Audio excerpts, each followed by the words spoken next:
नमस्कार दोस्तों, स्वागत करता हूं अपने YouTube चैनल FCL के 9304 में। मैं हूं लोकेश। दोस्तों, आज की जो हमारी खास चर्चा रहेगी वो रहेगी ओमिक्रॉन। ओमिक्रॉन क्या है, सबसे पहले हम इसके बारे में अच्छी तरीके से जानेंगे।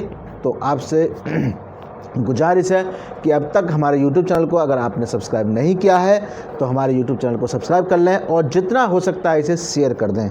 तो दोस्तों, चलते हैं अपनी वीडियो की तरफ और जानते हैं ओमिक्रॉन क्या है। दोस्तों, आपने नाम तो सुना ही होगा कोरोना का। कोरोना क्या होता है? कोरोना सबसे पहले उसे खांसी, जुकाम, सर्दी ये सब चीज़ें होती हैं और धीरे धीरे वो मनुष्य की जो इम्यूनिटी पावर है उसको कमज़ोर करता है और आखिर तक वो मृत्यु तक ले जाता है। दोस्तों, इसी प्रकार ओमिक्रॉन है, लेकिन ओमिक्रॉन का इतना ज़्यादा प्रभाव नहीं पड़ता है क्योंकि वो ऑलरेडी पहले से ही इंसानों के अंदर इम्यूनिटी पावर बहुत ज़्यादा है, क्योंकि कोरोना को भी उन्होंने मार भगाया था और ये कोरोना से थोड़ा कम स्तर पर काम करता है, लेकिन फैलता ये बहुत तेज़ी से है और निष्क्रिय भी बहुत तेज़ी से हो जाता है। इसका कुछ ज़्यादा साइड इफ़ेक्ट या फिर ज़्यादा ऐसा कुछ नहीं पाया गया है जैसा कि कोरोना में पाया गया था। दोस्तों, अभी तक इसके 5 देशों में सबसे ज़्यादा प्रभाव रहा है। जो सबसे पहले आता है दक्षिण अफ्रीका, दूसरे पर आता है ब्रिटेन, तीसरे पर आता है बोत्सवाना, चौथे पर आता है नीदरलैंड और 5वें पर जो आता है वो आता है पुर्तगाल।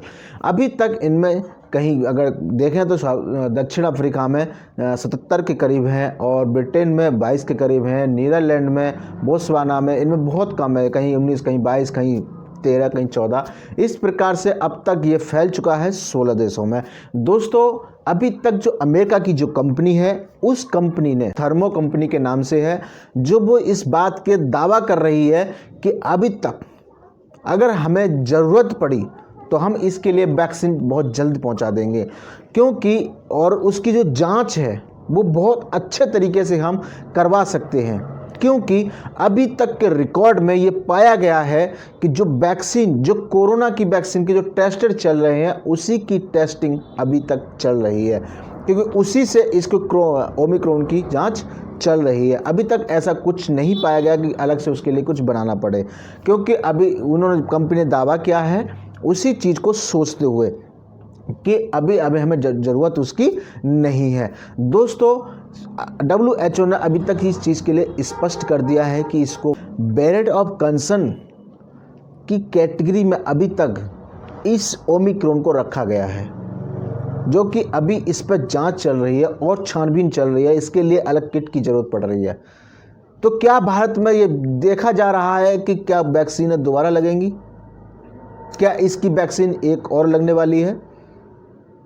जी नहीं दोस्तों, अभी तक ऐसी कोई सूचना तो नहीं है, लेकिन भारत में जो अभी तक इंटरनेशनल फ्लाइटें जो चल रही थी वो 15 तारीख से ओपन करने की घोषणा हुई थी, लेकिन अभी सरकार ने ये फैसला लिया है कि अभी उनको रद्द ही किया जाएगा, क्योंकि 14 या 15 दिसंबर से वो स्टार्ट होने वाली थी इंटरनेशनल फ्लाइटें, लेकिन अब उन्हें और आगे के लिए बढ़ा दिया गया है कि अभी तक इन्हें आगे ना फ्लाइटें विदेश ना जा सकें। और जो भी विदेश से आ रहे हैं उनके RTR PCR के टेस्ट हो रहे हैं, उन्हें क्वारंटाइन किया जा रहा है। इसी प्रकार कुछ हमारे प्रदेश भी हैं, जैसे कि हम बात करें मध्य प्रदेश में सक्रिय रहा है। उन्होंने इसके लिए घोषणा भी कर दी है कि जहाँ पर हवाई अड्डे हैं उनका RTR PCR को चेक किया जाए और जब तक रिपोर्ट नहीं आए तब तक उन्हें वहीं पर क्वारंटाइन किया जाए। इसी को मास्क लगाया जाए, बस हो या हवाई अड्डा या फिर आपका हो रेलवे स्टेशन। और अगर व्यक्ति अगर कहीं भी घूम रहा है तो अगर वो भीड़ में है तो मास्क होना बहुत ज़रूरी है। इसी को देखते हुए मध्य प्रदेश ने गाइडलाइंस जारी कर दी है और उसके साथ साथ जुर्माना भी दिया गया है। इसी को देखते हुए टीम 9 ने उत्तर प्रदेश में भी योगी आदित्यनाथ ने इसका अलर्ट कर दिया है कि चाहे तो वो हवाई अड्डा हो या फिर आपका रेलवे स्टेशन हो या फिर आपका बस स्टैंड हो, वहाँ पर भी RT-PCR की जांच होगी। जब तक जो बाहर से लोग आ रहे हैं उनकी RTR-PCR की जांच होगी। जब तक उनकी जांच नहीं हो जाती जब तक वो कहीं आ जा नहीं सकते। तो दोस्तों, सतर्क रहें, सावधान रहें, सुरक्षित रहें। जहाँ भी आप जाएं अपना सोशल डिस्टेंसिंग का पूरी तरह से पालन करें और अपनी जितने भी लोग हैं, जितने भी दोस्त हैं, जितने भी रिश्तेदार हैं, सबसे मिलना जुलना इतना कीजिए जितना ज़रूरत है। अगर कोई बाहर से आ रहा है तो उससे कम मिलने का प्रयास करें। दोस्तों, इसी को देखते इसके जो लक्षण हैं वो लक्षण हैं, सबसे पहले इसमें भी खांसी होती है, जुकाम होता है और धीरे धीरे ये डैमेज जैसे कफ जैसा आने लग जाता है, गले में दर्द होना शुरू हो जाता है, सर में दर्द होना शुरू हो जाता है, बुखार आने लग जाता है। इसी के वो सेम लक्षण है जैसा आपके कोरोना में थे। दोस्तों, इससे ज़्यादा घबराने की ज़रूरत नहीं है क्योंकि अभी सरकार ने इस पर कोई अलग से फैसला नहीं लिया है। दोस्तों, इसी को चलते हुए अभी तक किसी को पक्की जानकारी इसके बारे में नहीं है। सरकार इसके लिए बहुत ज़्यादा गंभीर है क्योंकि अभी इसके 1-2 केस मिल रहे हैं। दोस्तों, जो अभी तक हम कोरोना जो हमारे भारत में लगाया जा रहा है वो है इनएक्टिवेटेड वैक्सीन पूरे भारत में लगाई जा रही है। वो इसलिए लगाई जा रही है क्योंकि जैसे मृत या निष्क्रिय होने पे ये अपना काम या असर ये करती है। जैसे किसी की इम्यूनिटी पावर अगर कमज़ोर है तो उनको ये दी जा रही है, लेकिन किसी को अगर सर्दी जुकाम या सांस की प्रॉब्लम या किसी की चीज़ की प्रॉब्लम है उनको ये वैक्सीन बिल्कुल भी नहीं दी जा रही है, क्योंकि अगर वो उनके लिए देते हैं तो वो सबसे ज़्यादा इफेक्टिव या नॉन इफेक्टिव भी हो सकती है। इसलिए सरकार ने ऐसा अभी तक कोई प्लान नहीं किया है।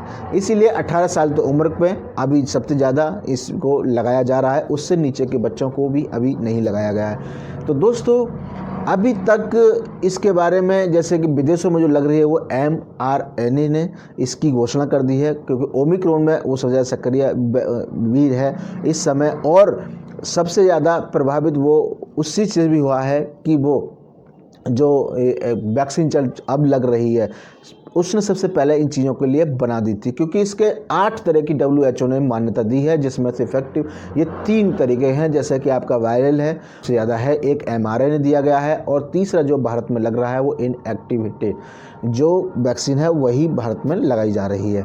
दोस्तों, आपसे गुजारिश है कि अगर आप कहीं पर खड़े हैं तो उन चीज़ों का अच्छे से पालन करें, ध्यान रखें, सुरक्षित रहें और अपने परिवार वालों को भी सुरक्षित कर रखें। दोस्तों, अभी आज के लिए इतना ही जानकारी, और मिलते हैं अपने नेक्स्ट वीडियो में। जब तक के लिए नमस्कार।